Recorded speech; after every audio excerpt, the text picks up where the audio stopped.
का क्वेश्चन है 13वां। दिया ए बराबर है 1 0 माइनस 1 7 वह आई कोई मैट्रिक्स है तत्सम का अवयव है। आपको दिया हुआ है ए स्क्वायर बराबर 8 a प्लस के आई, तो के का मान ज्ञात करना है। ये बराबर ये दिया हुआ है। सबसे पहले आपको देखना है ए स्क्वायर। ए स्क्वायर का मतलब होता है कि आपको ए इंटू ए ज्ञात करना है। ए स्क्वायर तो ए इंटू ए का मतलब है, पहले ए लिख लो, फिर एक बार और ए लिख लो और करो गुणा। 1 इंटू 1 0 0 प्लस 0, फिर दूसरी पंक्ति पहला स्तंभ माइनस 1 माइनस 7 माइनस 0 मतलब 0 प्लस 50। तो ए स्क्वायर आपके पास आ गया 1 0 माइनस 8 गुण 50। ये आपके पास ए स्क्वायर आ गया। अब आपको ए स्क्वायर का मान यहाँ रखना है और के का मान निकालना। अतः तथा आपको दिया है ए स्क्वायर बराबर 8 a प्लस के आई, इनका मान रख दो। ए स्क्वायर का मतलब हो गया 1 0 माइनस 8 गुण 50 बराबर 8, ए का मतलब 1 0 माइनस 1 और 7 प्लस के आई का मतलब 1 0 0 1। अब करो इसे सॉल्व। ये तो इधर पड़ा है 1 0 माइनस 8 गुण 50 और ये हो गया 8 0 माइनस 8।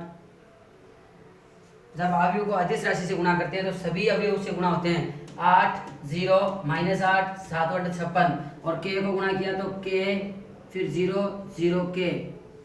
अब दो अवयव का योग कर दीजिए। योग का मतलब क्या है देखो, इधर तो यही है 1 0 माइनस का 8 और गुण 50 बराबर हो गया 8 प्लस के 0 माइनस 8 56 प्लस के। अब दो अवयव समान है, समान संगत घटक समान होंगे। संगत घटक मतलब पहला पहले के बराबर, दूसरा दूसरे के, तीसरा तीसरे के, चौथा चौथे के। तो संगत समान अवयव के संगत जो घटक है,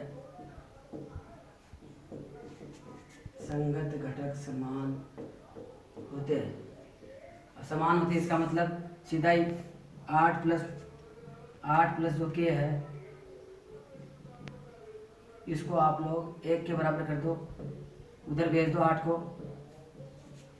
पक्षांतरण करने पर के बराबर 1 माइनस 8, तो के का मान आया माइनस 7। अतः के का मान कितना है?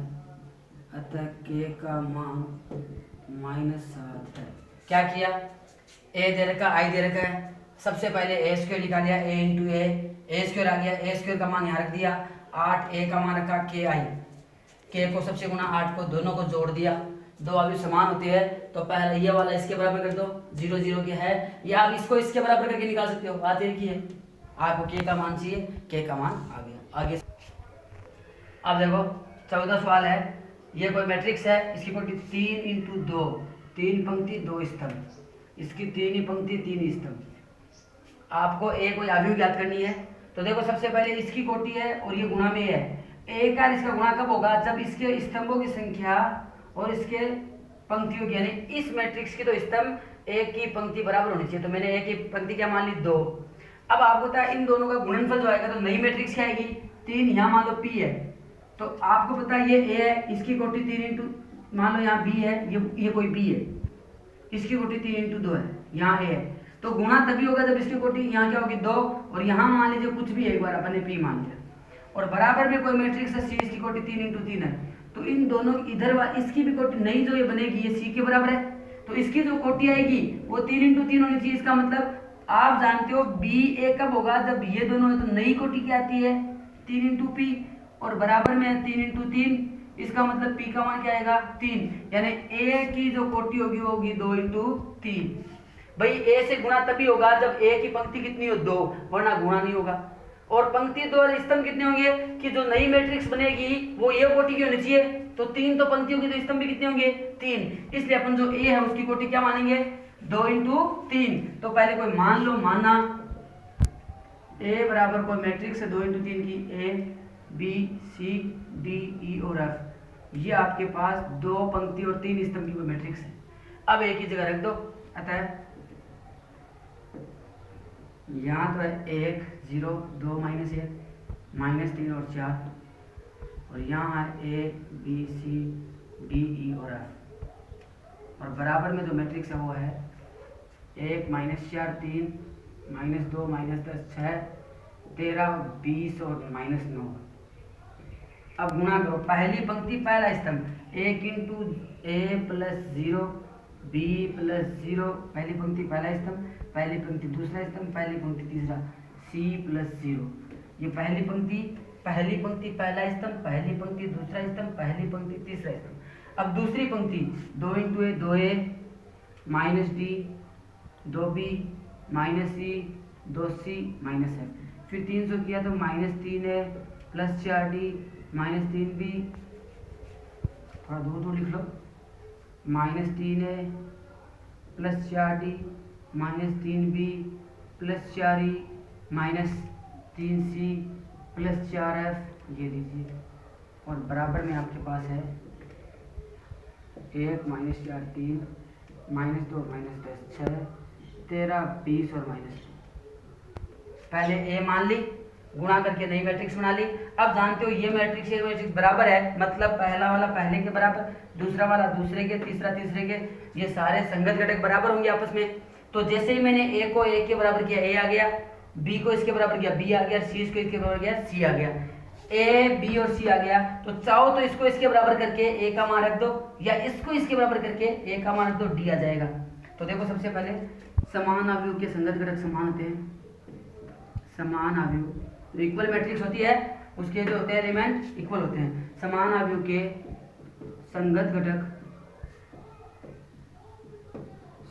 घटक जो है वो समान होते हैं। तो समान होते हैं इसका मतलब क्या हुआ कि ए जो है वो है 1, बी जो है वो है -4 और सी जो है वो 3। ए बी सी आगे देखो भाई, ए बी सी तो सीधा ही आ गया। अब ले लो 2A माइनस डी बराबर -2, ए की जगह मान रख दो, क्या मान था ए की जगह 1 माइनस डी बराबर -2, डी उधर भेजा इधर आ गया, डी का मान 4, फिर 2B माइनस ई बराबर -10, तो 2B का मान कितना था -4, तो ये हो गया -8 माइनस ई बराबर -10, 10 इधर ई उधर ई बराबर -8 प्लस 10, ई कितना आया 2, और वह 2C माइनस एफ 6 के बराबर कर दो, 2C माइनस एफ बराबर 6, तो 2C का मान है आपके पास 3 माइनस एफ बराबर 6, 6 माइनस एफ बराबर 6, एफ बराबर आपको बताया गया है 0।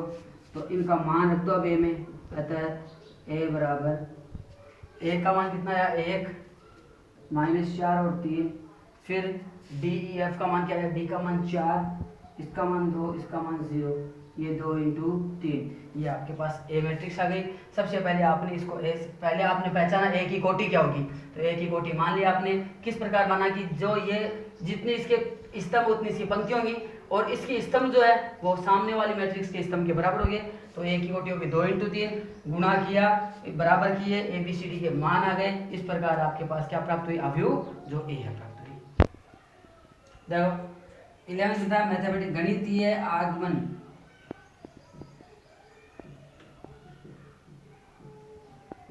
सिद्धांत।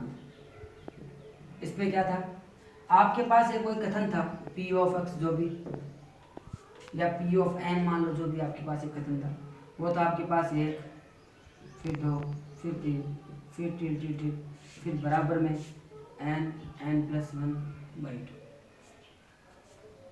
यानी ये बराबर ये था। अब गणितीय आगमन सिद्धांत से आपको क्या करना था, ये सिद्ध करना है प्रत्येक प्राकृत संख्या के लिए सत्य है। धनात्मक पूर्णांक बोल दो प्राकृत संख्या के लिए, उसमें कहा गया था सिद्ध करो ये बराबर ये होता है प्रत्येक के लिए। आप एक, सबसे पहले आप 1 रखते थे P1 के लिए, तो इधर 1 था, वहां रखेंगे तो P1 बराबर हो गया 1 इंटू 1 प्लस 1 बटा 2, 2 से 2 कैंसिल, P1 कितना आया 1। इसका मतलब ये जो है वो 1 के लिए क्या है, सत्य है। n बराबर 1 के लिए क्या है, सत्य। इसके लिए सत्य आपने जांच किया, सत्य है भाई, इसके लिए तो सत्य है। अब k के लिए सत्य मान लेंगे, माना n बराबर k पर क्या है, सत्य है मान लिया, मतलब पी के 1 + 2 + 3 + टी प्लस के बराबर आया k × k + 1/2। इसे समीकरण दे देते, a के लिए चेक करते थे, k के लिए मान लेते थे, अब k + 1 के लिए आपको लाना है तो आप चेक करते थे p k + 1 1 2 3 यहाँ पहले k फिर k + 1। अब ये जो k तक ये जो मामला है ना, यहाँ तक अपन समीकरण 1 से मान रखेंगे, यानी अपन यहाँ रखेंगे k × k + 1/2 और प्लस k + 1।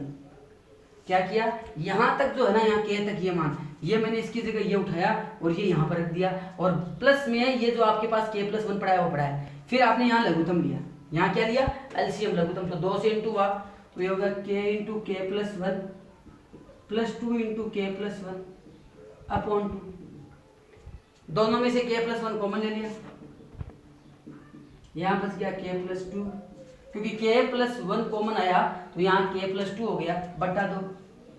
तो आप लोग इसे k + 1 इंटू इसे आप k + 1 कर सकते हो अपॉन 2।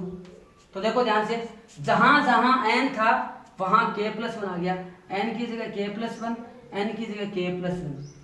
इसका मतलब ये प्रत्येक प्राकृत संख्या के लिए कथन क्या है, सत्य है। तो वो काम हमें यहाँ करना है, एक रखना है, एक के लिए सत्य रखो, एक रखा तो एक के लिए तो सत्य है। अब n बराबर k के लिए सत्य मान लेंगे और k + 1 के लिए सिद्धे करेंगे। 3 काम करना है, एक के लिए सत्य मानना है, एक के लिए चेक करेंगे, k के लिए सत्य मानना है और k + 1 पर इसकी अपन क्या करेंगे, जांच करेंगे। तो यहाँ ये काम करना है, तो देखो इसको एक बार साफ कर देते हैं। फिर तो अब देखते हैं अपन एक के लिए, सबसे पहले 1 की घात n बराबर, सबसे पहले आपके पास है जो कथन दिया उसे पहले लिख लिया करो, sin n α, फिर माइनस sin n α, फिर cos n α। n बराबर 1 के लिए सबसे पहले 1,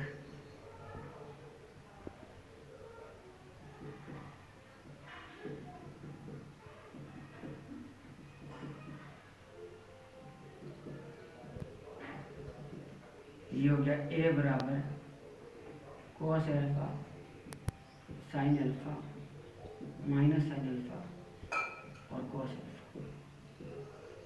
तो इसका मतलब दिया गया n बराबर 1 के सत्य, देखो यहाँ आपने 1 रखा, ये आ गया, अतः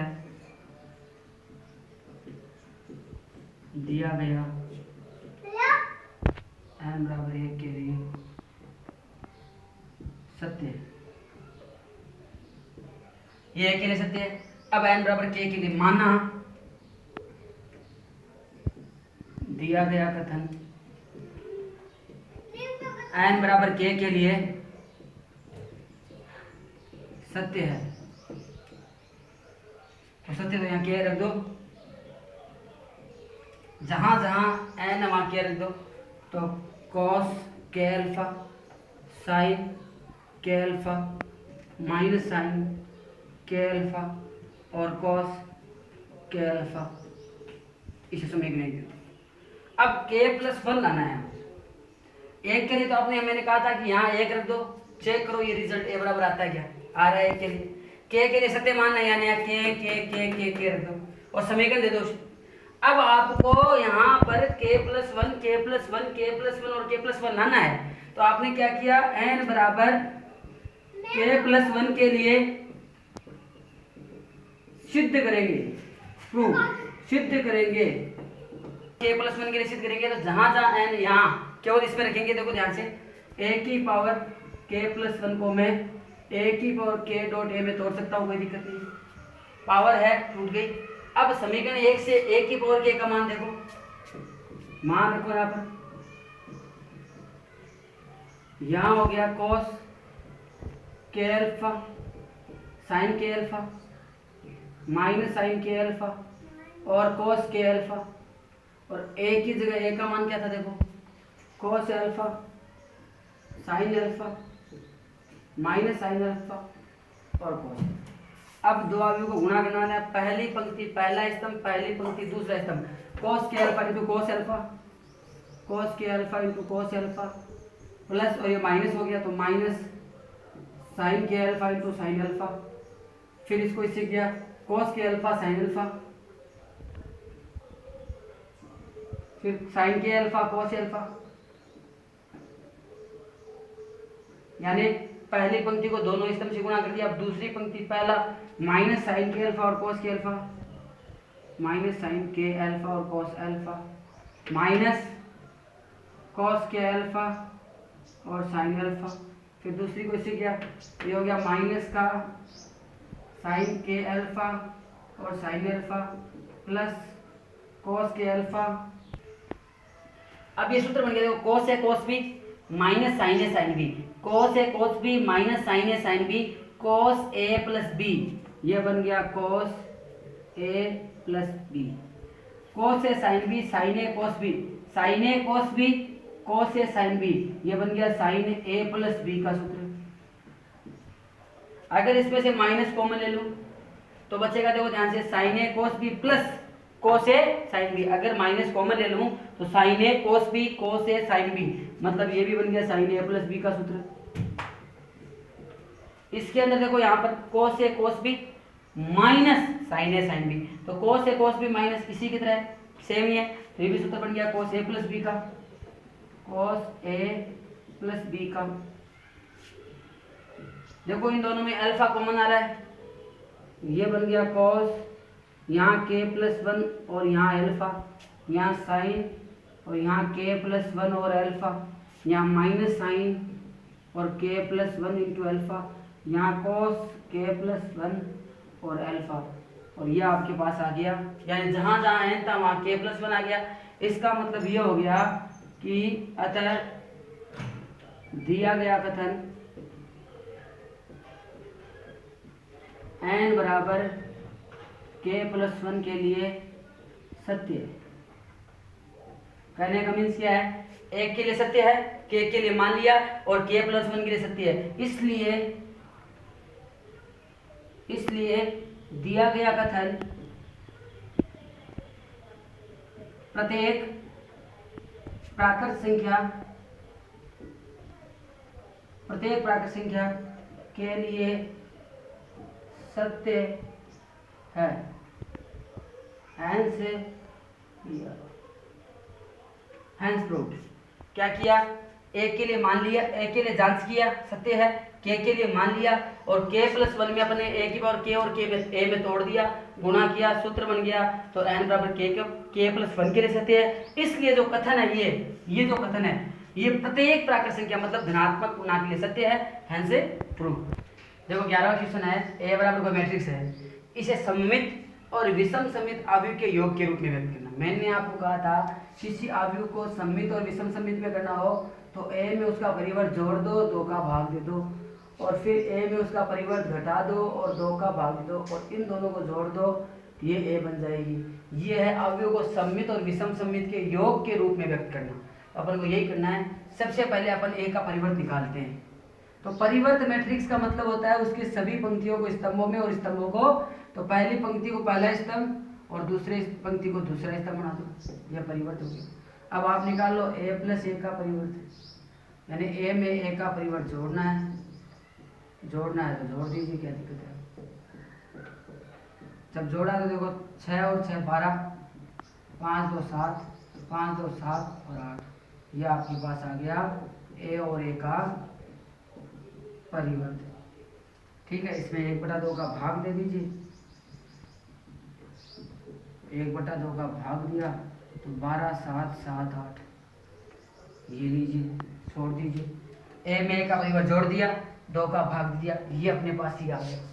अब ए में एक परिवर्त घटा दो, 2 का भाग दे दो, तो देखो ए माइनस ए का परिवर्त तथा, तो ए में से ए का परिवर्त घटाओ तो ए है 6 2 5 4 माइनस 6 2 5 4, तो घटाया तो देखो क्या आया 0 माइनस 3 5 में से 3 0, ये आपके पास है ए माइनस ए का परिवर्त। अब इसमें 2 का भाग दे दो तो 1/2 ए माइनस ए का परिवर्त, तो 1/2 0 माइनस 3, 3 और 0।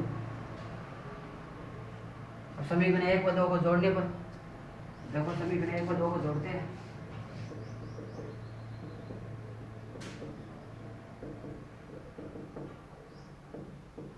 जब जोड़ा तो 1/2 a प्लस a का परिवर्त प्लस 1/2 a माइनस a का परिवर्त। देखो ये प्लस ये, तो इधर इन दोनों को जोड़ दो, बराबर 1/2 मैट्रिक्स क्या आई 12, 7, 7 और 8 प्लस 1/2 0 माइनस 3, 3 और 0। दोनों में 1/2 कॉमन आ गया और जोड़ दो, 12 0 12, 7 में से 3 गए 4, 7 3 10, 8 में से 0 8। 2 का डिवाइड दिया, सब में बाहर 1/2 का मतलब है सब में 2 का भाग लगेगा, सब में 2 का भाग लगेगा। तो भाग दिया तो क्या आया 6 2 5 4। आपको दिख रहा है ये कॉलम मैट्रिक्स है ए, इसका मतलब a प्लस ए के परिवर्त का आधा प्लस a माइनस ए के परिवर्त का आधा बराबर a। अतः आव्यूह ए सममित व विषम सममित आव्यूह के योगफल के रूप में व्यक्त होती है।